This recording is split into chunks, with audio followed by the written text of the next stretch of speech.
They దేవస్థానంలో పనిచేసే సిబ్బంది మేమందరం దేవుడి కోసం సేవ చేస్తున్నామని అనుకుంటారు.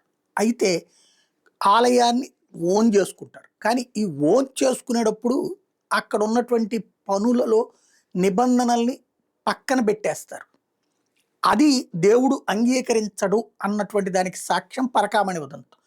పరకామణి ఉదంతంలో ఎవరైతే రవికుమార్ అనే అతను దొంగతనం చేసిన దాన్ని కప్పిబుచ్చాలని ఆనాడు ధర్మారెడ్డో లేకపోతే కరుణాకర్ రెడ్డో లేకపోతే వైవి సుబ్బారెడ్డో అనుకోలేదు.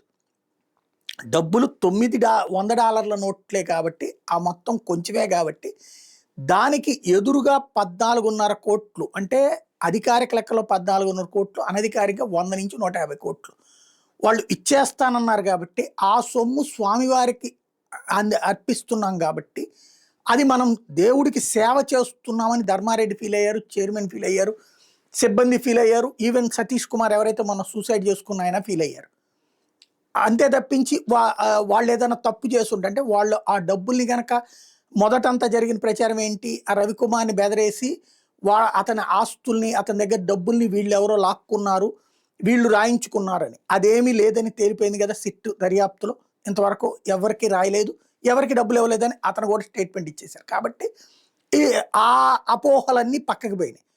ఇకపోతే దేవుడి సొమ్ము తిన్నటువంటి వ్యక్తి దగ్గర నుంచి డబ్బులు రికవరీ ఓకేనా, శిక్ష కూడా పడాలా అంటే శిక్షే పడాలన్నటువంటి కాన్సెప్టే హైకోర్టు ఇచ్చినటువంటి తీర్పు.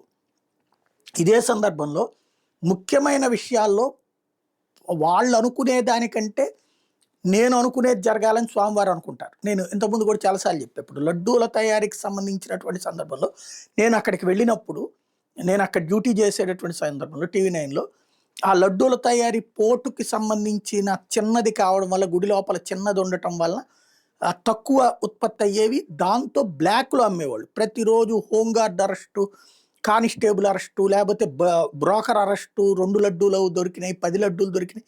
ఇది ఒక నిరంతర వార్త.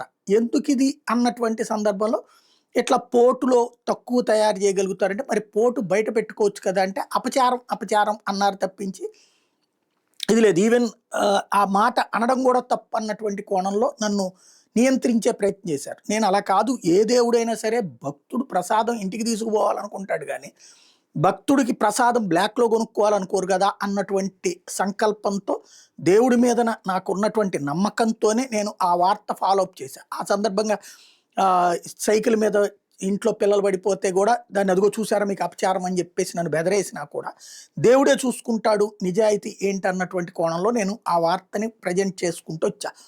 అప్పుడు చివరికి అక్కడ ఉన్నటువంటి ఒక ఇంజనీర్, చీఫ్ ఇంజనీర్ చేసి రిటైర్ అయినటువంటి ఆయన అప్పుడు తనిచ్చి నివేదికలు బయట పెట్టడం, ఇదంతా నేను ఫోకస్ చేసేటప్పటికి కేంద్ర ప్రభుత్వ హోంశాఖ కూడా రంగంలోకి దిగడం, రాష్ట్ర హోంశాఖ కూడా రంగంలోకి దిగడం. ఏంటిది అన్నటువంటి పాయింట్, ఏది దేవుడి విగ్రహానికే ప్రమాదం, అక్కడ కనుక లడ్డూ పోర్ట్లో ఉన్నటువంటి గ్యాస్ బండ పేలితే అన్నటువంటి పాయింట్ నేను రైట్ చేసిన తర్వాత, లడ్డూ కావాలా దేవుడు కావాలా అన్నటువంటి పాయింట్ రైట్ చేశాక, అప్పుడు ఆగమ శాస్త్ర పండితులతో కూడా నేను ఇంటర్వ్యూలు చేశాక అప్పుడు ఆగమ పండితులు కూడా లేదు చక్కగా బయట పొయ్యి పెట్టుకోవచ్చు, పోటంతా ఇప్పుడు ఉన్నటువంటి పొయ్యి ప్రదేశం అంతా కూడా పోటు కింద పెట్టుకుని తయారీ ఇక్కడ పెట్టుకోవచ్చు కదా అన్నటువంటిది ఆగమ పండితులు కూడా చెప్పేటప్పటికి ఇప్పుడు ప్రసాదాల కౌంటర్ ఏదైతే ఉందో అది ఆనాడు శ్రీనివాసన్ అని చెప్పి టీటీడీ బోర్డు మెంబర్గా ఉన్నారు, మొన్నటిదాకా ఇది చెన్నై సూపర్ కింగ్స్కి ఓనర్ కూడా ఆయన అనమాట. ఆయన ఆ డబ్బులు పెట్టుకుని 5 కోట్లు పెట్టి అది కట్టించి ఇచ్చారు. అక్కడ తయారయ్యేటటువంటి ఏదైతే బూందీ ఉంటుందో అది కన్వేయర్ బెల్ట్ ద్వారా లోపలికి వస్తుంది, పోర్ట్లో 5 లడ్డూలుగా తయారు చేసి తెస్తారు. ఆ రోజున చాలామంది నేను రాసినప్పుడు తప్పు పట్టారు. తర్వాత నాకు కూడా ఒక టెన్షన్ ఉంది, నేను చేస్తుంది రైటర్ రాగానే. తర్వాత దర్శనానికి వెళ్ళినప్పుడు అనుకోని అనిర్వచనీయం, మామూలుగా టికెట్ మనం వేపీ బ్రేక్ ఇది తీసుకుని వెళ్తాం, టికెట్ తీసుకుని వెళ్తాం నడిచింది. కానీ లోపలికి వెళ్ళాక ఎప్పుడూ జరగనటువంటి అనుకోని మర్యాదలు జరిగినాయి. వేదాశీర్వచనాలు కావచ్చు, తర్వాత మన విఐపీలకు మాత్రం అవకాశం ఉండేటటువంటి సబేరాలో స్వామివారికి అభిషేకం చేసినటువంటి దాంతో ఇచ్చే ఆశీర్వచనాలు కానీ, అలాగే అనుకోకుండా ఒక 5 నిమిషాలు కూర్చునే అవకాశం కూడా లభించింది. అప్పుడు అనిపించింది స్వామివారి ఆశీస్సులు ఇదని.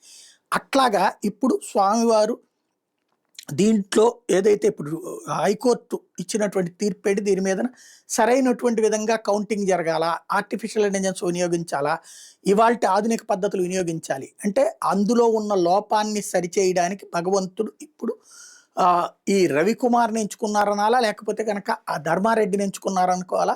ఎందుకంటే భగవంతుడు ఎంచుకుంటారు, ఒకళ్ళ ద్వారా చేయించుతారనమాట. అది జరిగింది అనుకోవాలన్నమాట.